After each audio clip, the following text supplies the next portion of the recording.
Hey guys, today I'm going over coaching junior matches at a tournament. Coaching U13 and under, like U11 and U9, is actually pretty simple. You don't want to be giving out too much information. The main thing that they need is encouragement. Encouragement! They need a cheerleader behind them, and you are constantly cheering for them and being positive on the back of the court. The most advice that you want to give to U13 and under would be simple reminders like keeping your racket up, hit in the middle, or try to pick on this person, or remember to hit to the backhand. The kids are already going to be nervous and uncomfortable. So do your best to just be happy and remind them to have fun. Now, when you're coaching U15 to U19 matches, these are the kids where they are a little bit more mature and they have been training, or they should be training, to win the tournament, if not even trying to win a few matches in the tournament. These are the age groups where I'm going to start giving a little bit more detailed tactical advice and being a little bit more specific when I give them instructions. Before we move on, this is important to know. It is not the job of the coach or the goal of the coach to win the match for their player. It is the player's responsibility and ultimately up to them for winning the match. What we do, or what I do, sitting behind the court, is to try to find something that I can let my player know so they can get a small advantage and possibly win 2 to 3 points in a game. With that being said, I'm actually not watching my player that often on court. I'm actually watching my player's opponent. These are the things that I'm asking myself when I'm watching the opponent. How is their footwork? Are they biased to always splitting with their right foot in front or their left foot in front?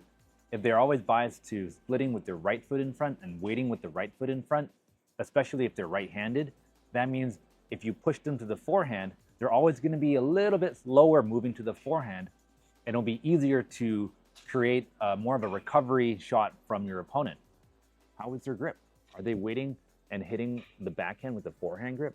If they're waiting and hitting the backhand with the forehand grip, I'm going to tell my player, hit hard to the backhand, attack the backhand, and make sure that they move forward to follow their shot. If they're using the forehand grip to the backhand, they're not going to have the power to drive it back or to lift it over. A lot of times in doubles, I'm trying to see, is the opponent waiting on the forehand on defense? If they are, go quick crossbody, attack the backhand if they're waiting forehand. If they're always waiting backhand, maybe it's time to hit the right shoulder. I'm also looking to see, is the opponent making a lot of errors in one specific corner or when they're making a specific shot? If they can't really hit the cross-court net and they keep trying, then maybe it's time to keep hitting quick and down to their forehand when they're trying to make a lot of mistakes hitting the cross-court net. But it's really important that when you do coach, especially at the interval, don't give way too much advice. Most people, working memory is only 4 things. So even at 4, the student or your player is already under a lot of pressure and most likely still a little bit nervous. So I try to stick with 2, at least 2 as a minimum, and maybe 3 depending on your player and if you know them well enough or if they are comfortable enough to handle 3 pieces of advice. If you give them too much advice, they might just get confused or forget them all. So it's better to just give 2 or 3 and that's it. Now, when giving advice, it's important not to be too negative with your student. So instead of saying, don't hit cross, just say, try to hit straight more. The reason why is when you tell them something in the negative, they're just gonna keep thinking about that. It's important to just tell them what to do.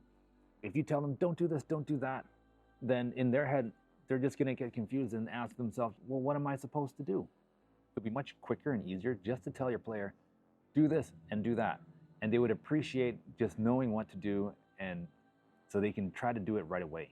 It's also important to be able to match the energy of your player on court. Do they need someone super gung-ho and cheering and like clapping hard and always like having that high energy and pumping them up? Or do they need to be calm? And if they're making mistakes and they're nervous, you don't want that high energy.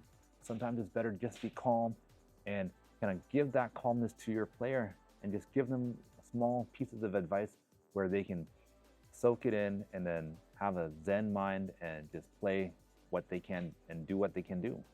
Now, sometimes your player is just going to have a bad day and not play very well.